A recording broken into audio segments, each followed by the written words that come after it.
Hey booktube, it's Charlie from Reader Turned Writer, and today I am doing my September 2018 wrap-up. And we're finally back with the bookshelves. I'm really excited to be able to film in front of them again. My little baby Riley is on the bed over there, so you might hear her cooing and everything, and hopefully she doesn't cry in the middle of the video. In my last video, I experimented with putting my sets at the end, but I'm actually going to put them back at the beginning because I actually like them there better. But if you want to skip to where I talk about my books, I will leave a whatever that's called where you can click on it and it will take you to the right spot in the video. For my stats, I read 11 books last month, so a pretty good month still, not as good as August, but still a pretty good month. For a total of 3,722 pages. I did DNF one book. It was a book called Juliet's Nurse, and it was Romeo and Juliet retold from the perspective of Juliet's nurse, which sounded super interesting to me when I heard about it on BookTube in someone's video.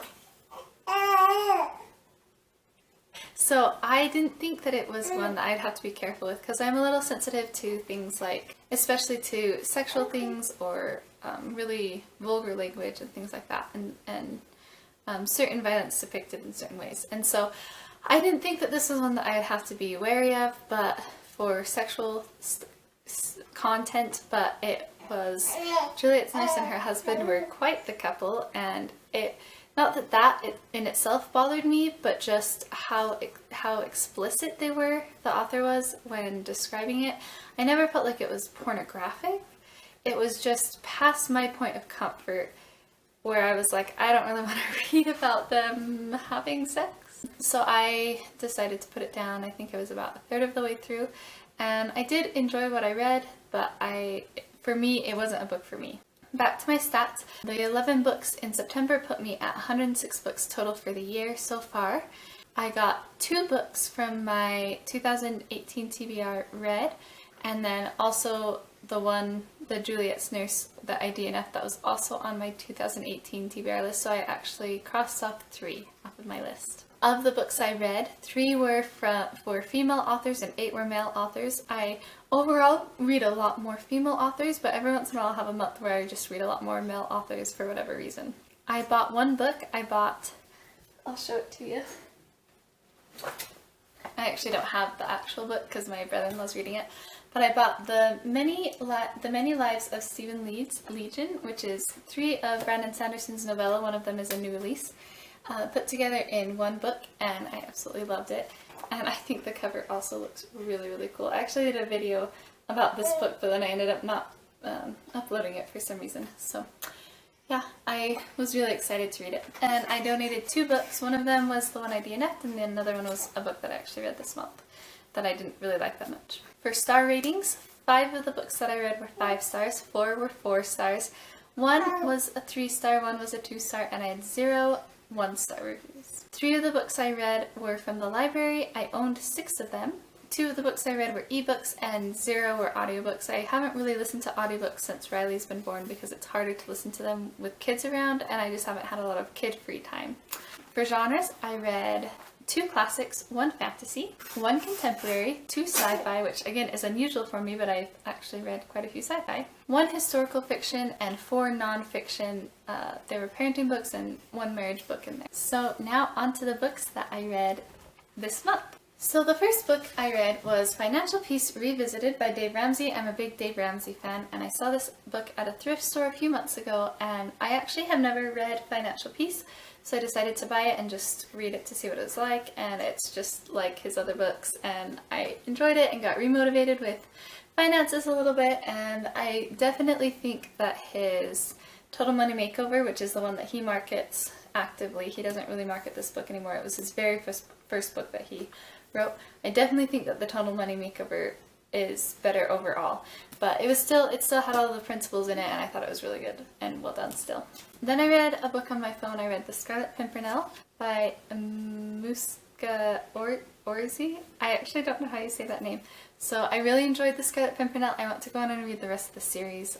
It was obviously a classic. It's pretty famous. It's about an aristocrat who, during the French Revolution, he would use all these different disguises and kind of go crazy to rescue some of the aristocrats that were were going to be killed, he'd take them out of France to England, which was a really dangerous thing at the time. And so it was really fun. It followed his wife, and I really liked it. The next book I read was All the Light We Cannot See by Anthony Doerr. And this is a historical fiction set in World War II. It follows two teenagers, a girl from Paris and a teenage boy in Germany who is really smart, like really scientifically smart. The girl's really smart too. She reads all the time and loves to learn, but she's actually blind.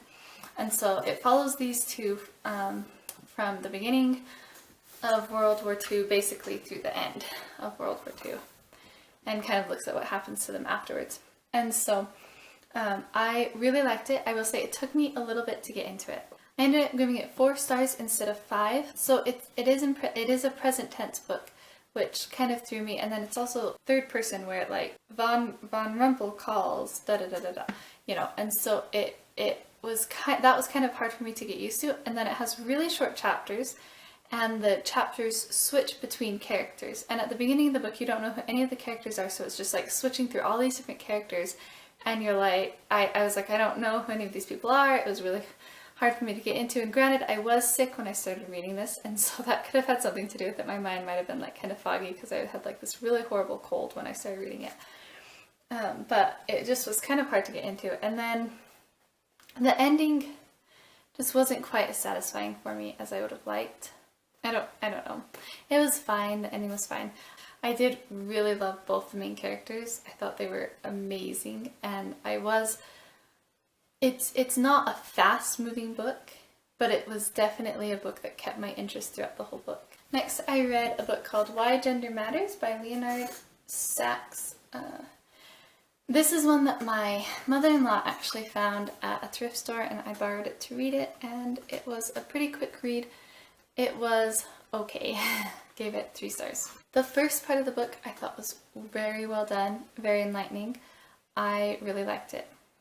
It was very science-based, where it looked at the actual physical differences between male and females, and why those differences might matter to us as parents or teachers, which I thought was really great because I want to homeschool, and I just thought it was very interesting. The second half of the book, he delves into things like teen sex and drugs and discipline, and I just didn't feel like those chapters were as well done. They didn't look as much at the physical differences and the science behind it. It was more conjecture and more his opinion, especially the discipline chapter. And then he had a chapter on like the anomalous males or females who actually aren't quite as, they don't follow the same trends as like the averages for males or for females. And that chapter was very odd. I don't know, some of his conclusions. There were a lot of conclusions in the second half of the book where I was like, I don't really agree with that. I don't think that that's scientifically based. It's kind of, he's just sharing his opinion. But the first half of the book I actually thought was worth reading the book. And so, yeah, I really enjoyed the first half of the book and got a lot out of it and learned a lot. And now when I'm learning about different things, I think about the things that he talks about in this book a lot. Then I read Great and Terrible Beauty by Liv Bray, and this is on my 2018 TBR list, and this is my 2-star read. I didn't really like it. It's like a paranormal book about a girl, I don't even know, in the 1800s maybe, and she goes to a school in England, and just a whole bunch of paranormal stuff happens to her. But it was annoying. She was annoying, her friends were annoying, her friends were annoying, their whole friendship was annoying. The only reason I kept reading it is because I was actually interested in the plot and the paranormal type things, but everything she did, she was like a spoiled brat basically. Every once in a while she'd do like the right thing and show that she was like a good person, but most of the time she was just annoying. And then all of her friends were like horrible people. But then they like had this friendship, but their friendship consisted of them being brats to each other and just like being horrible to each other. And then in the next scene they'd be like laughing to each other. And she's also like a huge pushover. Everything, she always gave in to social pressure all the time. I would not actually recommend this book. I did not enjoy it and I'm not going to keep it. I almost DNF'd it. I just kind of pushed through. Then I followed it up with this fantastic read, The Rest of Us Just Live Here by Patrick Ness. I really wanted to read more by Patrick Ness after reading A Monster Calls, and I love this book. This is basically, it's what would happen if you were the guy that is watching Spider-Man save the world. You know, it's all about the people who aren't the people who save the world, you know, who aren't Spider-Man or Superman or whatever.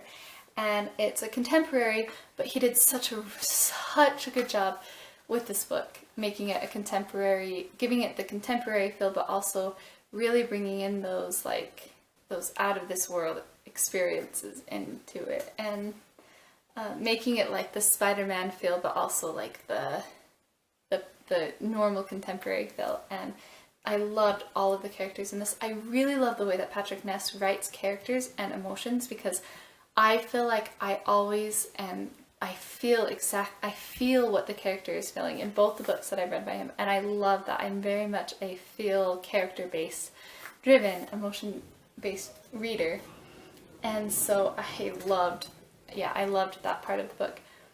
I will say that there is some like teenage sex in this book. It's not explicit at all, but it is there, and there is some language in the book as well, which there was, most of the time the language was rare enough and not really vulgar enough to bother me, but there occasionally it did bother me, and that's the main reason I gave it 4 stars, is because for me that detracted from the experience of the book. Then I reread It's Okay Not to Share by Heather Shumaker, and this is one of my favorite parenting books, and I actually don't have it to show you because my cousin is borrowing it to read it because she is pregnant and wanted to read some parenting books, so I lent it to her.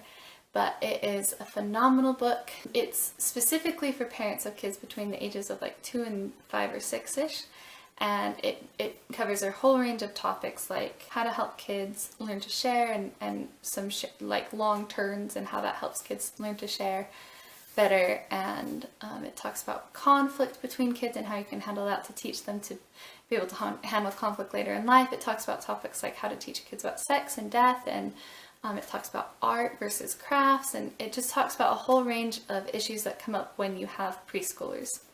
And it's such a phenomenal book. I use a lot of the techniques that it teaches every day in my life, and I wish I used it more in my parenting, because I'd be a better parent if I could remember to use them. The next book I read, it was The Many Lives of Stephen Leeds by Brandon Sanderson. The first novella is Legion, and then there's Legion Skin Deep, and then there's the new release is Legion Lies of the Beholder. It follows the main character Stephen Leeds. This line is perfect. Stephen Leeds is perfectly sane. It's his hallucinations who are mad. And so he sees, he's super smart, but it's like, he like can't access it except for through what he calls aspects, which are like these people that he sees as real, but nobody else can see them. He basically solves crimes, or not crimes, but like solves cases for people. People come to him and he solves cases with his aspects. And it's really good. The ending of the book, I'm still not sure what I think of the ending, but I really enjoyed. Legion is still my favorite. The first book is still my absolute favorite. But Legion Lies of the Beholder was also very good. It was very fast-paced. It was more fast-paced, I felt, than the other two. The other two followed more of a typical detective-type plotline, where the last one was very much more of like a thriller-type book, where it was just really fast-paced all throughout, never really slowed down. The ending for me was almost anticlimactic. I was like, oh, that was the ending. It made sense, and I liked the ending, but it was also, like I said, just anticlimactic to me. I was like, oh. And it kind of took me a minute to really understand it too. So I'm still kind of iffy on that ending, but I really, really love this book. I definitely recommend it. I also wanted to just say, if you have heard of Brandon Sanderson, because everybody talks about him, and you're nervous or intimidated to try one of his books because they're all really long, I would recommend starting with a novella, and maybe I'll link some of the novellas down below that I would recommend starting with. Legion is a great one. It's only like 84 pages or something. It's like a 2-hour audiobook, and his audiobooks, the reader is fantastic in all of them. But he has some other novellas that are shorter, that are also really, really good, that are more fantasy based, and so I'll link some of those down below. And if you're nervous about trying Brandon Sanderson, go try one of those and then you'll get hooked. That's what happened to my brother. My brother, actually, my younger brother, we listened to Legion with us in the car one time because it's so short, and now he's read every single Brandon Sanderson book, even the really long epic fantasy ones. So yeah, that's what I would recommend. Next I read Partials by Dan Wells. I gave this 4 stars. I did enjoy it. This is a book that I bought, my husband and I bought it on our anniversary weekend, and I've been waiting to read it because it's a dystopian, and the humans created partials, which are like these machines that have human DNA in them, basically, and they created them to win a war. And then the partials turned on the humans and infected them with a disease called RM. And I'm not spoiling because this is all in the very beginning of the book. They infected them with a disease called RM and wiped out the majority of the human population. So now there's only a few thousand left, but none of them can reproduce because all of their babies die of RM. So my husband, he didn't want me to read it when I was pregnant because he was worried about how emotional it would be for me to read about these babies dying when I was pregnant. So that's kind of sweet. And that part is really sad. But it's a very fast-paced dystopian. I will say the plot is like, it's like one thing happens and then another thing happens. It's like a whole bunch of plots put together. It felt like more than like one cohesive plot to me, and that's part of the reasons I knocked off a star. Also, I did really like the main character for the most part. I liked how strong she was and how she kind of has this thing where she always does what she thinks is right. But there's also a lot of like kind of teen angst. Like it feels like a YA book. I'm not actually sure if it is a YA book, but it reads like one to me because of how much teen angst there is in the book. And maybe I'm just too old for that now. I don't know. I don't feel old, but when I read books like this, I kind of do. I'm like, oh my gosh, she's so annoying. She and her friends also kind of had this thing where they were like, screw the rules, no matter what the consequences. And there were some times when I was like, okay, I can see why, because it was like for a greater good, but then there were other times when I was like, well, that rule actually is there for a reason, so yeah. But it's definitely a good book, and I actually think I will continue on with the series as well. I also reread this book, For Women Only by Shaunti Feldhahn, and this is a marriage book. There's a For Men Only as well that talks to husbands about wives, but this book talks about, they went and surveyed a whole bunch of men, and these are just like marriage tips basically. There's 7 chapters where it talks about how men are in this specific area and goes in depth about that, and then it has a section after that about what we as wives specifically can do to support our husbands and make our relationship better. I really like this book because it's really short, really easy to read, gives great information, and what they actually recommend is that you buy both books and then switch and like have the woman read the For Men Only book and underline and take notes and things like, oh, this really applies to me, this doesn't apply, this isn't really how I am, because it's all based on statistics. And then switch back so that when you're reading it you can be like, oh, okay, you know.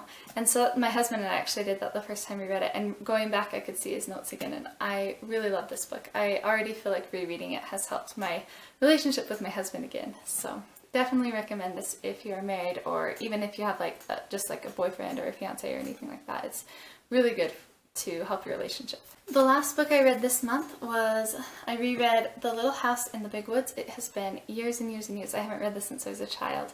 By Laura Ingalls Wilder, and this one was actually illustrated by Garth Williams, and the illustrations were just beautiful.